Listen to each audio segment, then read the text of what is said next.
Can you see by the dawn's early light what so proudly we hailed at the twilight's last gleaming, whose broad stripes and bright stars through the perilous fight o'er the ramparts we watched were so gallantly streaming, and the rockets' red glare, the balls bursting in air, gave proof through the night that our flag was still there. Oh, say does that star-spangled banner yet wave o'er the land of the free and the home of the brave?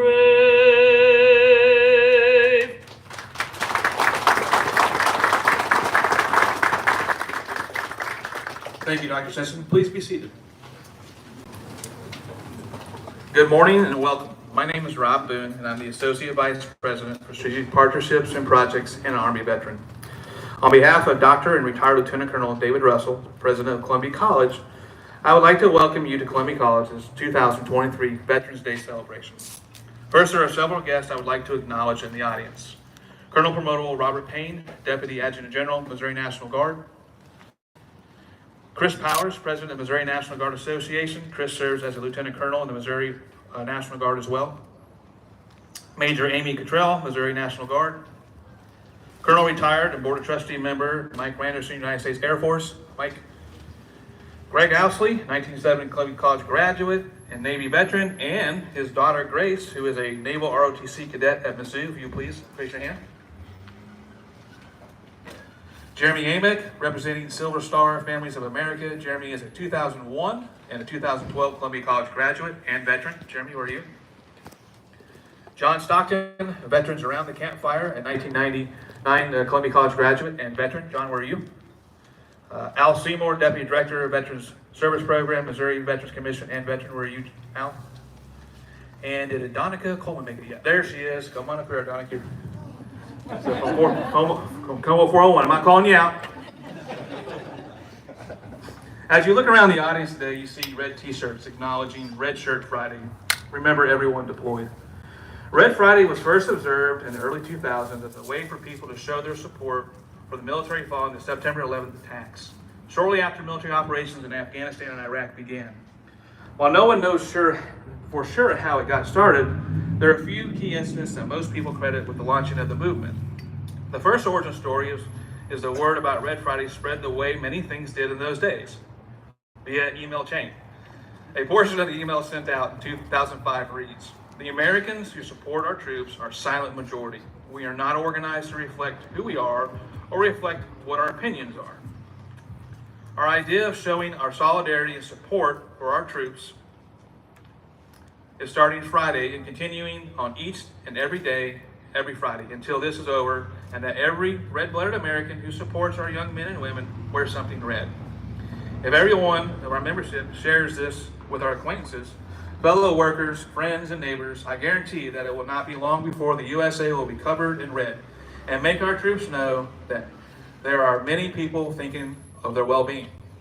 You will feel better all day Friday when you wear red."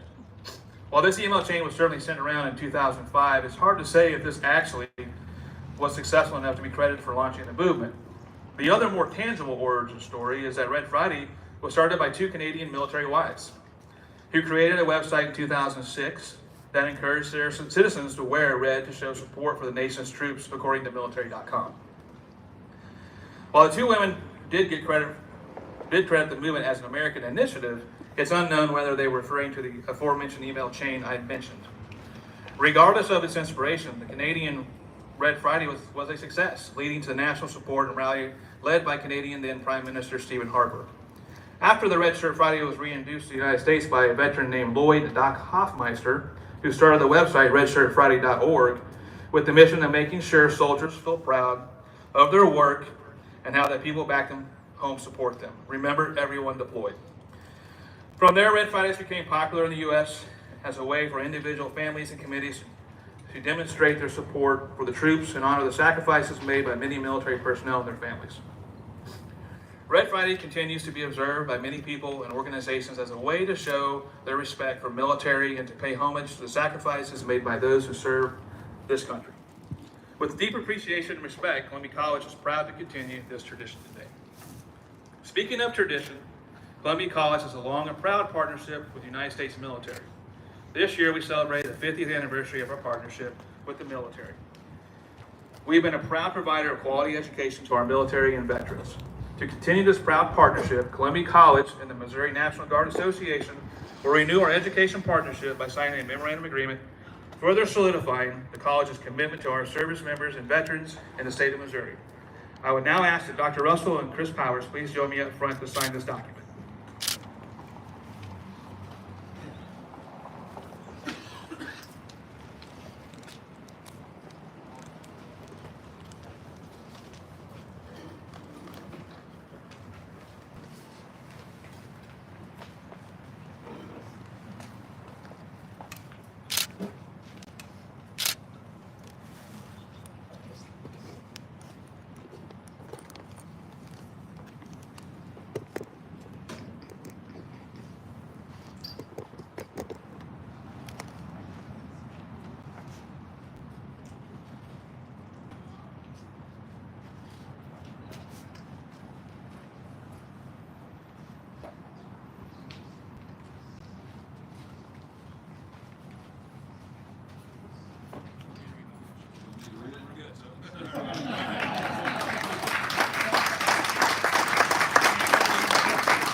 At this time, I invite Chris Powers, the president of the Missouri National Guard Association, to share some comments on this partnership.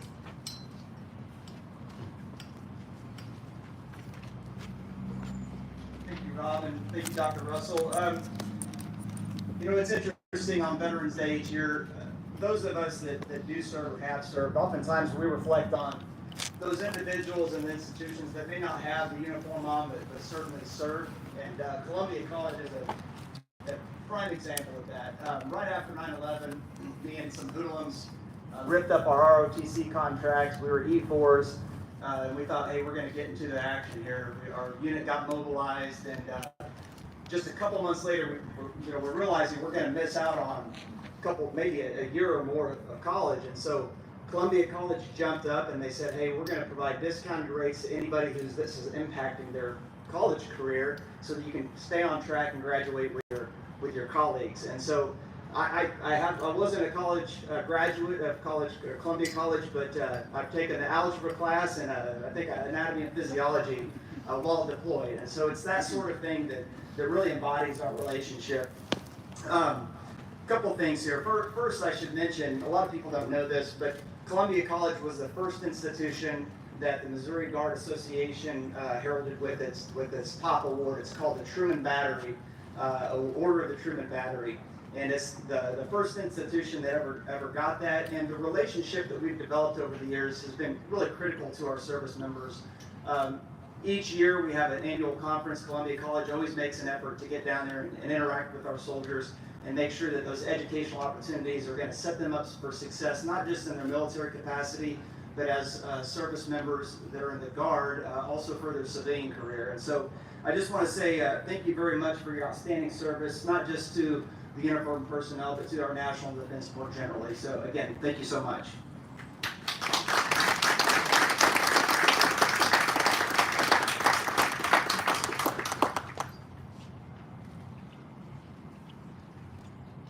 Thank you, Chris. You heard me mention our long-standing relationship with our military and veterans. Many accolades have come from this relationship. Top 10 most military-friendly college in the country in the past 5 years in our category. Purple Heart School, 1 of 51 in the country. Yellow Ribbon School, number 4 most military spouse-friendly college in the nation. That happened this year. We're very proud of that. Second highest ranked college for veterans in the state of Missouri. Highest ranked private college in Missouri for veterans. Third ranked primarily online school in the country for veterans. Today we are excited to add another accomplishment to the history of Columbia College as a Silver Star Family of America school. Representing this organization today is Jeremy Eck.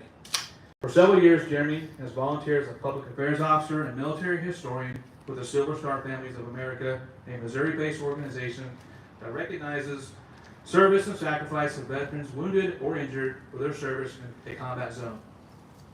In this capacity, he writes articles for Missouri newspapers and websites highlighting the unique experiences of military veterans from all eras.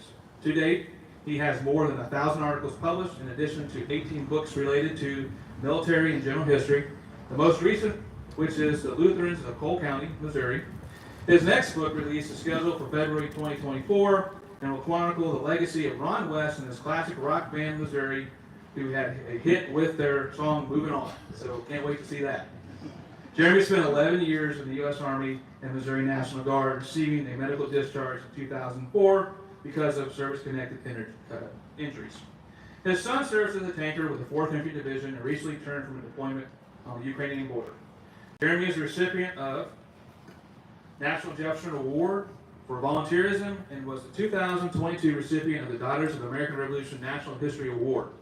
Currently, he is employed full-time as a regional supervisor investigator with OSHA's Whistleblowers Protection Program and is actively involved with Operation Bugle Boy. In addition to 3 area cemetery boards, please join me in a round of applause as we welcome him to the podium.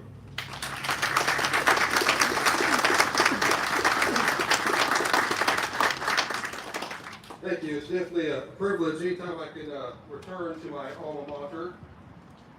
The first thing I always like to do when I come to these events, I like to explain what the Silver Star Families is, because oftentimes people aren't quite aware of what we do, what our mission is. During World War I, there became a tradition to an organization called the American War Mothers, which is essentially a defunct organization at this point. But what the American War Mothers did is whenever our doughboys were deployed overseas, they developed the Blue Star banner you see here today, where they would have a blue star representing each individual in the family that was deployed overseas. What would happen whenever one of their loved ones was killed in action? The American War Mothers during World War I took that Blue Star banner and they sewed gold thread over that blue star, and it gave rise to the Gold Star Families, Gold Star Mothers tradition.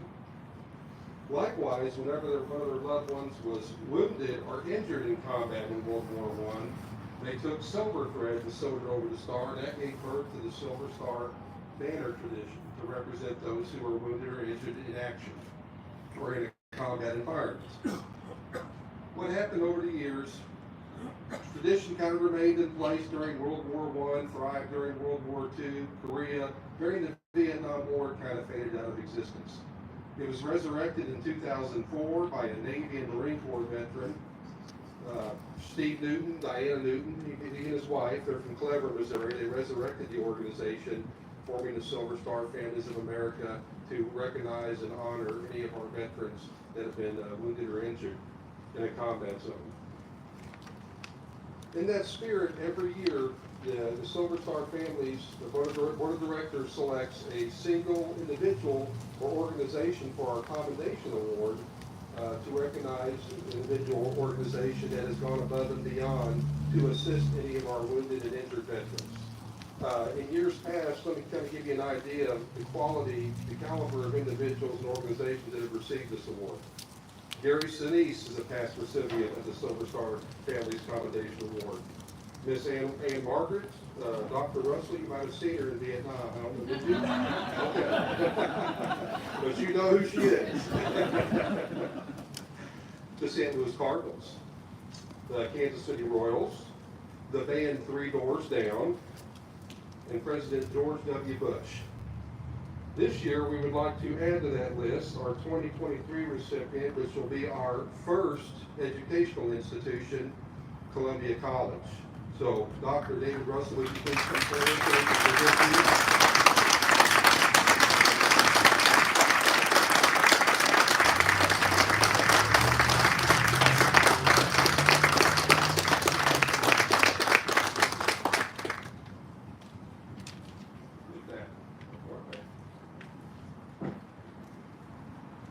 We hope that you will fly the Silver Star flag proudly to honor the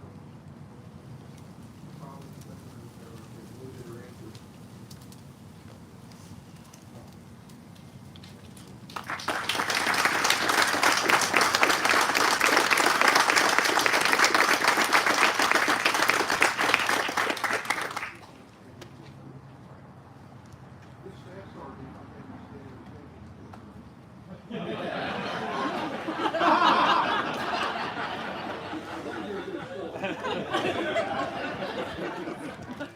When I said it was a special opportunity for me to be here today because it's an alma mater, well, it's doubly special because of the name Brigadier General Charles McGee House. Of course, we call him Reddy McGee, us that know who Charles McGee is.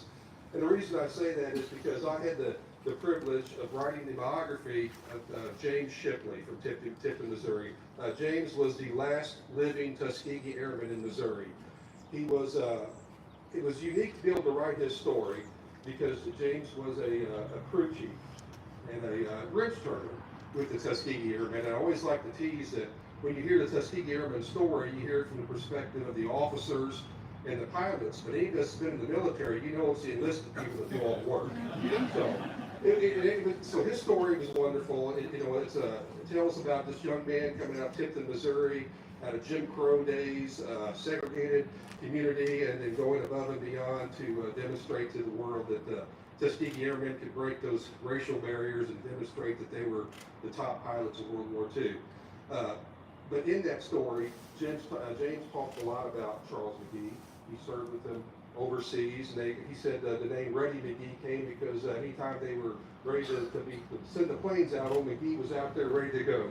And it's great that we have that connection, so I would like you to have this biography of Mr. James Shipley, who passed away last year.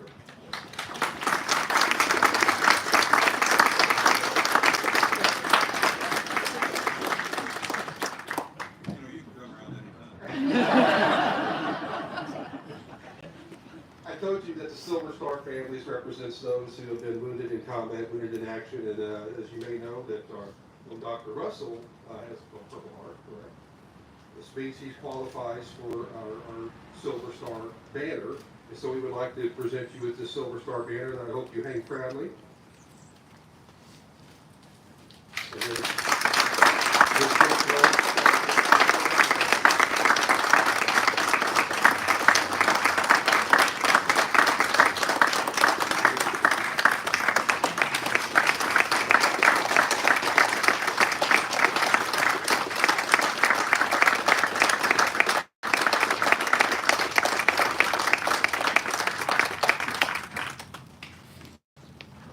that's all I got for you, Dr. Russell.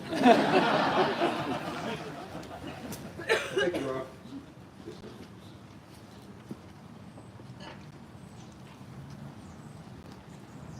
Not so fast, Jeremy. Come on, back up here. You got something for you too as well.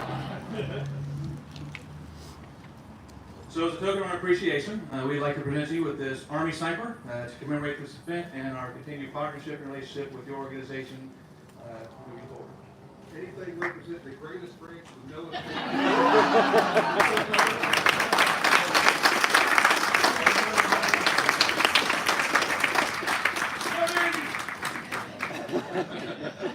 You know, I have not made any jokes today, Shannon, but I can start. Before we close, I would like again to thank all those who attended today. Can the Veterans Day Planning Committee please stand up and be waved? Where are you guys? Please stand up. They're the ones who helped put this together. They're designing the shirt. Where's Commander Kristen Neely? Please stand up. This is the person who really makes it happen. She has to put up with me on a daily basis. She has to learn all kinds of new things that drives her nuts when I say some things. She now knows what a bridge too far is. And so, anyway, so they've done a great job. As a reminder, tomorrow at 1 p.m. is our Veterans Appreciation Celebration game at Southwell Complex. Please come out and support our women's basketball team. All veterans and active and guard service members get in free. Most important thing to remember, tomorrow is November 11th, is Veterans Day. As you enjoy Saturday, please take time to remember all those who have served and continue to serve today. At the beginning of the ceremony, we heard Dr. Brian Stinson lead us in our national anthem. There's a reason why he's here, because he sings far better than all of us, and you will find out at the very end of this ceremony why. Dr. Stinson spent 6 years as a member of the U.S. Army Band Pershing Zone. That's a pretty big deal, reaching the rank of Staff Sergeant. His career highlights include performing at the state funeral of the late President George H. Bush, PBS National Memorial Day concerts, NFL Super Bowl number 50, feature ensemble on Today's Show alongside with the cast of Pitch Perfect. It's a tradition at the end of Veterans Day ceremony that we play or sing each service song. Today, Dr. Simpson will lead us as we pay tribute to each branch of service. There are two ways this is done: oldest to youngest, youngest to oldest. Best? No, I'm just kidding. That was for you, Shannon. Today we'll go from youngest to oldest. Please note we will not include Space Force this year, but we will in our future celebrations. The order is as follows: United States Coast Guard, United States Air Force, United States Navy, United States Marine Corps, and then the United States Army. When you hear your branch of service in which you serve, please stand up and sing along. If you have a family member who served, please stand up and sing on their behalf. And if you just want to sing with everything, you're more than welcome to do that. There is an actual printout that was on your chair. As we conclude our ceremony today, we encourage you to go over to the Delaney Hall, what we call a chow hall in the Army, but dining facility in the civilian world to eat lunch. And again, thank you, and have a great afternoon. Dr. Stinson.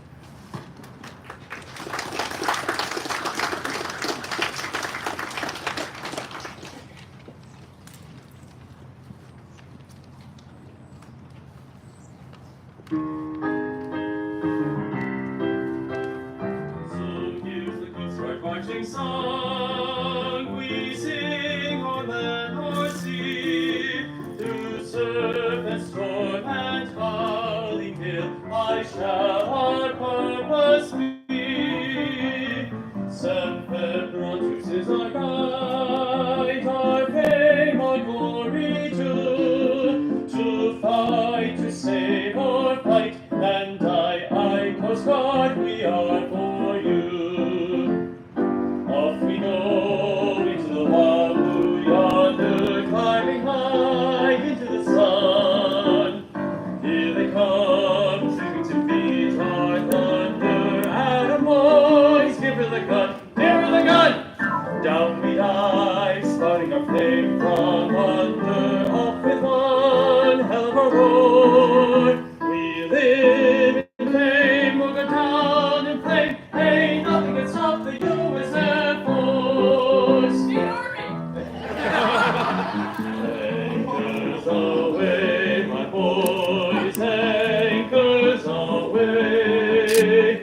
Farewell to foreign shores, we sail at break of day, through our last night on shore, drink to the foam, until we meet once more. Here's wishing you a happy voyage home. From the halls of Montezuma to the shores of Tripoli, we fight our country's battles on the air, on land and sea. First to fight for right and freedom, and to keep our honor clean. We are proud to claim the title of United States Marine.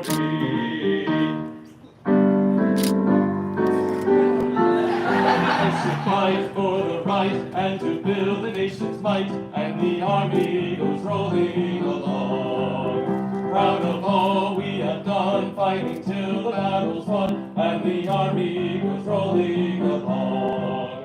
And it's high, hey, the Army's on its way. Count off the cages loud and strong. For wherever we go, you will always know that the Army goes rolling along.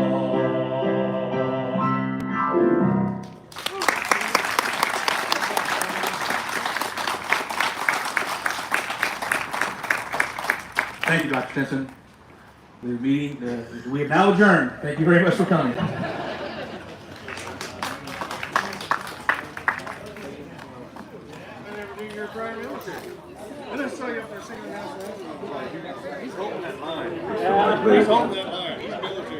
Ladies and gentlemen, just want you to be aware of the students who were here and standing in the back. They're all heading to class on a Friday afternoon. That's very impressive. Glad to have them here.